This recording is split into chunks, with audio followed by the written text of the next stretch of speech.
The morning on Maple Street began with its usual tranquility. Sarah Mitchell had just finished her routine garden maintenance and settled into the rocking chair on her porch. The cool autumn breeze gently caressed her graying hair. "Good morning, Sarah." A woman in jogging attire waved as she walked by. For Sarah, who had spent 35 years teaching elementary school, such friendly greetings were part of daily life. Many of her former students were now raising their own children on Maple Street. "Oh my, look at the time." Sarah checked her watch and quickly stood up. Tuesdays and Thursdays were her days to take her grandson Lucas to Happy Kids Daycare Center. Her eyes fell on the family photo displayed in the entryway, showing her son James, his wife Emily, and Lucas with his adorable smile. James had become a mid-level project manager at Boston Tech, while Emily worked from home as a web designer. With both parents busy on Tuesday and Thursday mornings, Sarah had made it her habit to handle the daycare drop-offs. "Grandma." Lucas's energetic voice echoed as he bounded down the stairs. At just 5 years old, he had an extraordinary ability to bring smiles to everyone around him. "Lucas, put your coat on. It's a bit chilly this morning." Sarah picked up his blue coat and helped him into it gently. Happy Kids Daycare Center was a cheerful building nestled in a quiet residential area. Known for its 15 years of trusted service to the community, it had become a neighborhood institution. "Good morning, Sarah."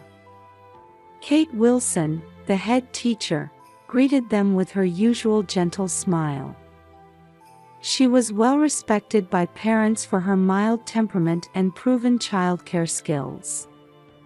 "Miss Kate." Lucas ran happily toward Kate. The sounds of children who had already arrived could be heard from inside. Full of energy as always. Kate gently patted Lucas's head while smiling at Sarah. Just then, an unfamiliar young teacher appeared. "Good morning. I'm Jessica Miller. I'm starting work here today." The teacher, who appeared to be in her mid-20s, introduced herself with a somewhat nervous expression.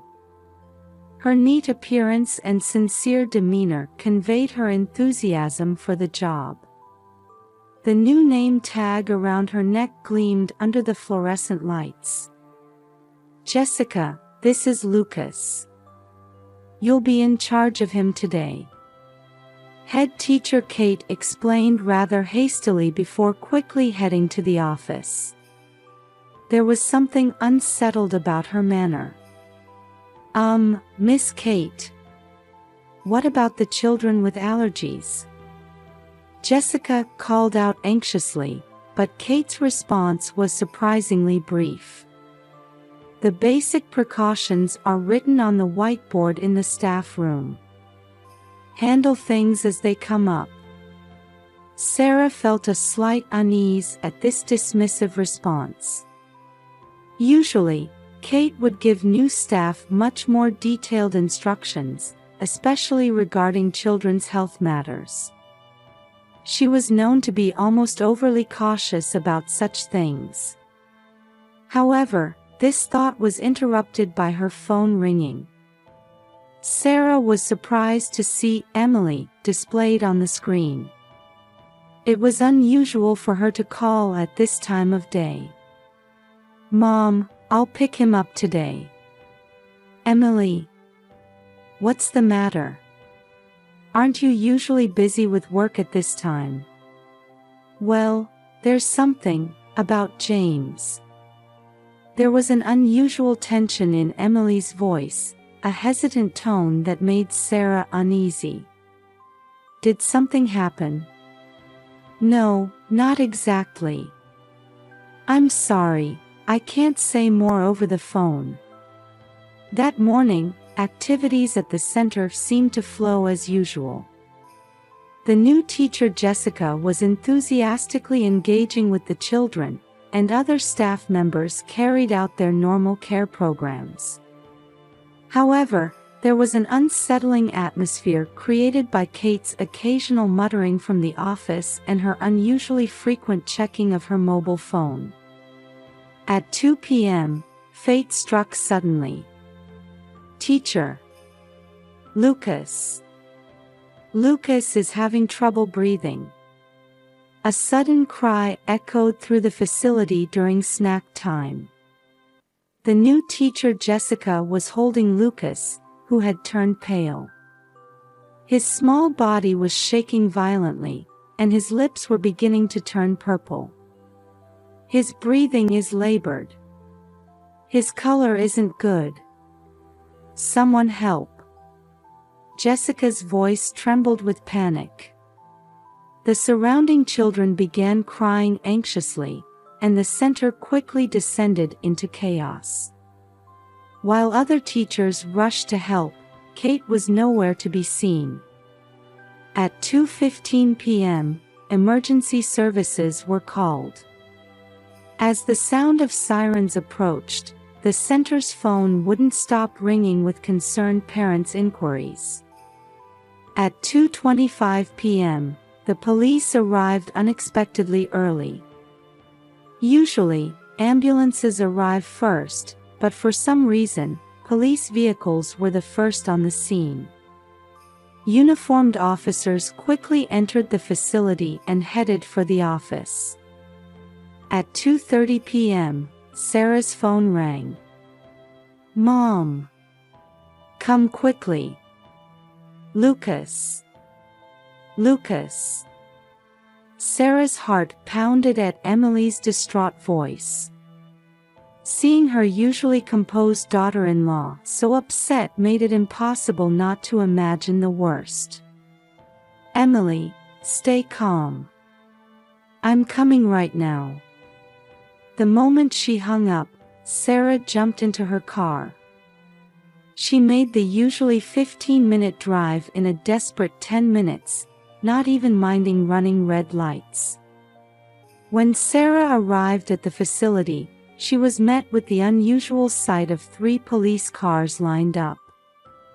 Worried parents had begun gathering in the playground, and uniformed officers stood at the entrance, restricting access to authorized personnel only. Mrs. Mitchell. A stern-looking detective was waiting for her at the entrance. He appeared to be in his mid-50s, his deeply lined face bearing the tension of someone who must deliver serious news. There's some security camera footage we need you to see. His voice carried a mixture of sympathy and resolve. Led by the detective to a small surveillance room, Sarah entered a windowless space where multiple monitors cast a bluish light. A young female detective was checking timestamps while operating a keyboard. You need to see this. The footage displayed on the monitor would change Sarah's world forever. It can't be. Covering her mouth with trembling hands, Sarah was transfixed by the footage. It revealed an unbelievable reality, the image of her son James, the head teacher Kate, and undeniable evidence of a relationship that should never have existed. From outside, the sound of approaching ambulance sirens could be heard. This is footage from 9:15 a.m. this morning. The detective pointed to a monitor showing Kate at a computer in the office, operating it in a clearly agitated manner, quite different from normal business operations. Her occasional glances around, checking if anyone was watching, highlighted the abnormality of her actions. This is the screen she was accessing. Another monitor displayed the center's child management system. Lucas Mitchell's personal file was open, and allergy information items were being systematically deleted. The red warning text reading, "Peanut allergy, severe," disappeared with the cursor's movement. And this is footage from last Tuesday evening at 6:30 p.m. Sarah's eyes fell upon two figures meeting secretly at the facility's back entrance. In the dim twilight, there was no mistaking who they were: Kate Wilson and her son James. The sight of them speaking intimately made Sarah's chest tighten. We also have footage from yesterday. The next images showed the two arguing intensely.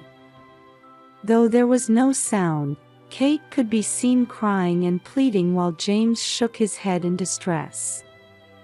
"Mrs. Mitchell, I apologize, but there's more evidence we need to show you." The young detective handed over a tablet showing screenshots of message app conversations. "This can't be the end. What we had was special. Should I tell Emily, or will you? Please, reconsider." 6 months of inappropriate messages. And the final message from 3 days ago. "Stop contacting me. This was all a mistake." Sarah's knees gave out. The young detective rushed to support her as she collapsed into a chair. "My son, how could my son?" Her hands wouldn't stop shaking. Waves of intense anger and deep sorrow washed over her. "Currently, suspect Kate Wilson is voluntarily cooperating with our investigation." The veteran detective's voice seemed to come from far away. "What about Lucas? My grandson?" The female detective gently responded to Sarah's barely whispered words. "The paramedics have arrived and administered first aid. We've been informed his condition is stable." While feeling slight relief at these words, Sarah's mind was still in turmoil. A trusted teacher's premeditated harmful act. Her son's affair. And above all, the fact that her beloved grandson had been put in danger. In the corner of the room, the young detective was checking computer operation records. According to the system logs, suspect Wilson accessed Lucas's health records multiple times over the past week. Everything was connecting. The inadequate handover to the new teacher. Emily's strange phone call. And the oddity in Kate's behavior today. "Mrs. Mitchell." The veteran detective began carefully choosing his words. "Your grandson's accident was no coincidence. This was clearly an intentional." Before he could finish his sentence, the room's door burst open. "Mom!" It was James's voice. He stood there out of breath, his appearance disheveled, quite different from his usual neat suit and tie. Sarah turned slowly toward her son. Her eyes held a mixture of sadness, anger, and deep disappointment. In the heavy atmosphere of the surveillance room, James slowly sank into a chair against the wall. His expression mixed fear of the truth he must now tell with resignation to the inevitable confession. "I'll tell you everything." James's hoarse confession went back to a rainy evening 6 months ago. It was a day when he was later than usual for pickup.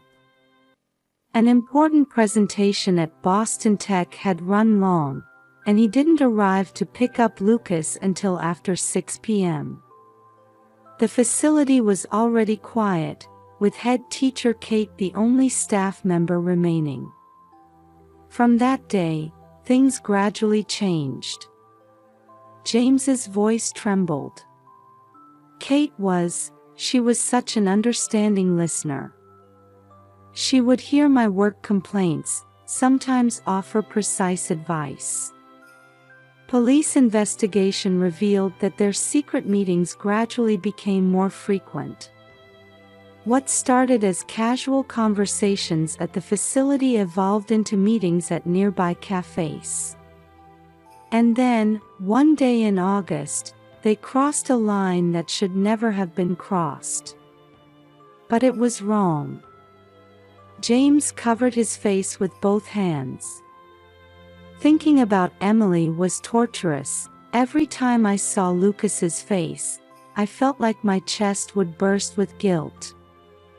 Meanwhile, Kate's behavior had also changed day by day. Her initial composure disappeared, gradually turning into obsessive behavior. The facility staff had begun to notice changes in her demeanor. According to the suspect's statement, the young detective explained while looking at documents. She wanted to continue her relationship with Mr. Mitchell so desperately that she planned to destroy his relationship with his wife. Kate's plan was meticulous. She deliberately assigned the new teacher Jessica to Lucas's care while omitting crucial information during the handover. She deleted allergy information from the system, ensuring an allergic reaction during snack time. Then she intended to frame it as Emily's neglect of parental duties. When I tried to end the relationship, Kate changed completely. James's voice broke. I never imagined she would, that Lucas. How could you not notice? Sarah's quiet but anger-filled voice resonated. You're his father, aren't you? How could you not notice your child was in danger? The security camera footage revealed even more shocking facts. Images of Kate altering Lucas's personal file in the office. Scenes of her deliberately giving incorrect instructions to the new teacher Jessica. And the decisive moment when she secretly mixed peanut oil into the snacks. Our investigation has shown. The veteran detective continued quietly. That Wilson has exhibited similar, obsessive behavior patterns in the past. She was forced to resign from her previous childcare facility due to a relationship with another father. The room's atmosphere froze at these words. Mom. Emily. I'm truly sorry. James's words of apology rang hollow. At that moment, the young female detective hurried into the room. Wilson has confessed. Everything, the details of the plan, the motive. Sarah sighed deeply while looking at her grandson's smiling face on the monitor. That smile had almost been lost forever today. This fact weighed like lead on her heart. In her interrogation, she stated. The detective read from the statement, the words hanging heavy in the air. I deserve happiness too. But James, he only had eyes for Emily. So I. In the corner of the room, James just hung his head in silence. The weight of his irreparable mistake bore down heavily on his shoulders. In a small interview room at the police station, Emily clutched a coffee cup with trembling hands. The afternoon sunlight streaming through the window illuminated her exhausted expression. Actually, I had noticed. Her voice quivered slightly. I noticed James's behavior changing bit by bit. It started with subtle changes. Overtime increased, and his return home gradually became later. Even on weekends, he frequently checked his email, sometimes distracted by messages from someone. He kept his phone close, his expression strangely tense when looking at the screen. At first, I thought he was just busy with work. Emily looked out the window. But somehow, Lucas's pickup days had become only Tuesdays and Thursdays. Kate's change in attitude was also obvious to her. The head teacher, who had once been warm and friendly, gradually became cold toward her. While maintaining intimate conversations with other parents, she clearly treated Emily differently. It was last week. Emily's voice grew quieter. When I went to pick up some documents from the daycare, I happened to overhear their conversation. A private discussion between her husband and Kate behind the facility. Kate pleading about something urgently while James shook his head in confusion. That scene left a deep wound in Emily's heart. "That's why I called you this morning, Mom." Wiping away tears, Emily continued. "I wanted to talk about it, but I never imagined things would turn out like this."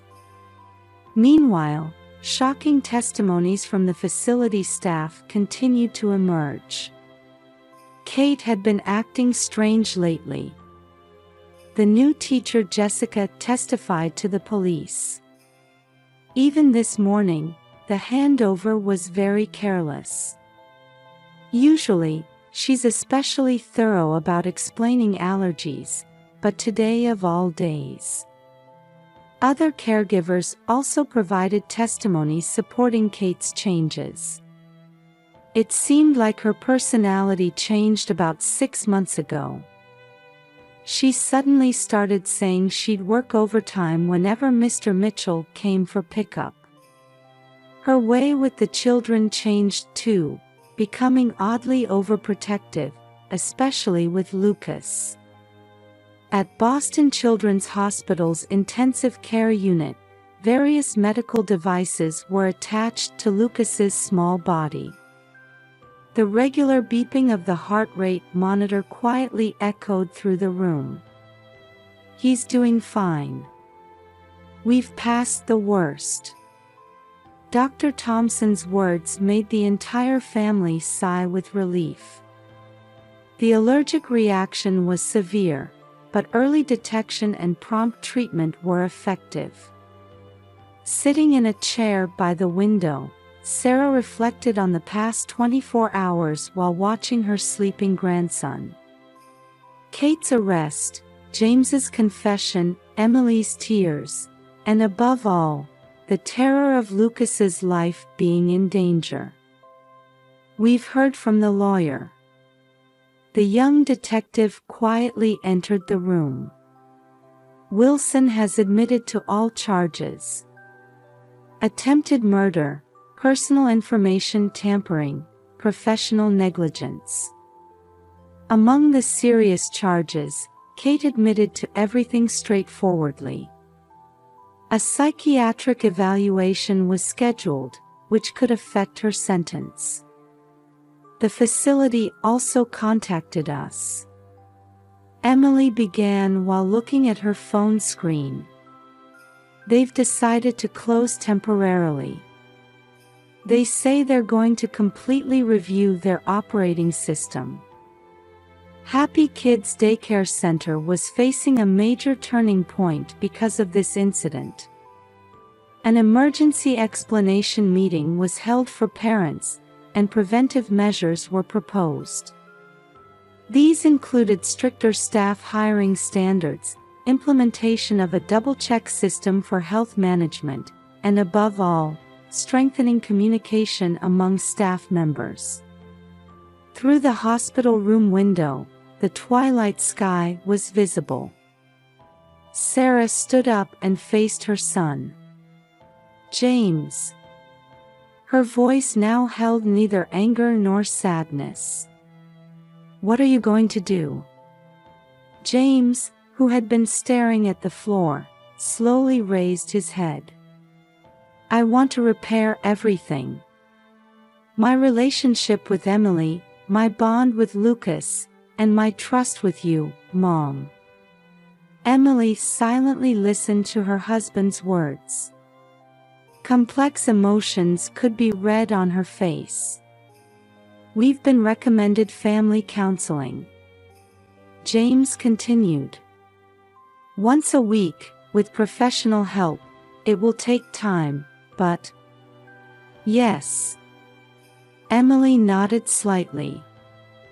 For Lucas's sake, we need to move forward. Just then, a small voice came from the bed. Daddy. Mommy. Everyone rushed to Lucas as he awakened. His small hands gripped both his parents' hands simultaneously. Tears fell unbidden from Emily's eyes. Grandma too. At Lucas's voice, Sarah joined them. 4 hands overlapped.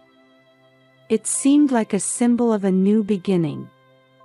The family's healing process began the following week. Family counseling every Saturday, family meetings every Sunday. Slowly but surely, their nearly broken trust was being rewoven in a new form. Lucas transferred to a new daycare center. Although he was anxious at first, with the help of his kind teacher, Ms. Brown, he gradually regained his smile. Yesterday, Lucas said something. One evening, Emily called Sarah. He said, "I'm glad Daddy and Mommy made up." Sarah couldn't help but smile at those words. Her grandson's pure heart was healing the adult's wounds. It was like a small miracle. The local community also learned much from this incident. Other childcare facilities reviewed their safety management systems, and communication between parents and facilities became more open. On Christmas Eve that year, warm light glowed from Sarah's house on Maple Street. Outside the window, small snowflakes were falling quietly. "Grandma, what's this ornament?" In front of the Christmas tree, Lucas held up an old angel decoration. "Oh, that." Sarah crouched next to her grandson. "Your daddy made that when he was 5 years old. Just the same age you are now." From the living room came Emily's gentle laughter. In the kitchen, James was helping with dinner preparations, occasionally catching Emily's eye and sharing gentle smiles. It was a peaceful scene that would have been unimaginable 3 months ago. "Hey, Grandma." Lucas suddenly looked up at Sarah with a serious face. "Will Daddy and Mommy not fight anymore?" Sarah gently stroked her grandson's head as she answered. "Well, sweetie. They both think of you first, above everything else. So yes, they'll be all right." The weekly family counseling sessions continue. Regaining damaged trust isn't easy, but Sarah finds hope in seeing the 3 of them facing it together sincerely. At his new daycare center, Lucas has completely regained his cheerfulness. Reports from Ms. Brown that he's the class favorite and especially loves drawing time bring smiles to the family's faces. "Everyone, dinner's ready." At Emily's call, the family gathered at the table. Traditional Christmas dinner was laid out. The aromatic smell of roasted turkey filled the room. "Before we say grace," James began quietly, "I want to say something to everyone." All eyes turned to him. Thank you all for these past 3 months. Emily, Mom, and Lucas. His voice carried deep remorse and new determination. I know there will still be challenges ahead. But I will never again betray my precious family. Emily silently took her husband's hand. The gesture suggested the budding of forgiveness and trust. Yes. Let's eat. Lucas's bright voice broke through the solemn atmosphere. Outside the window, the snow was falling harder. The Christmas tree lights cast a warm glow across the room. The old angel ornament swayed gently, as if watching over this family's new chapter. The scars haven't completely healed yet. However, new bonds were definitely beginning to sprout. It was a priceless gift that only a family who had overcome trials could receive. This winter night became a witness to such small miracles.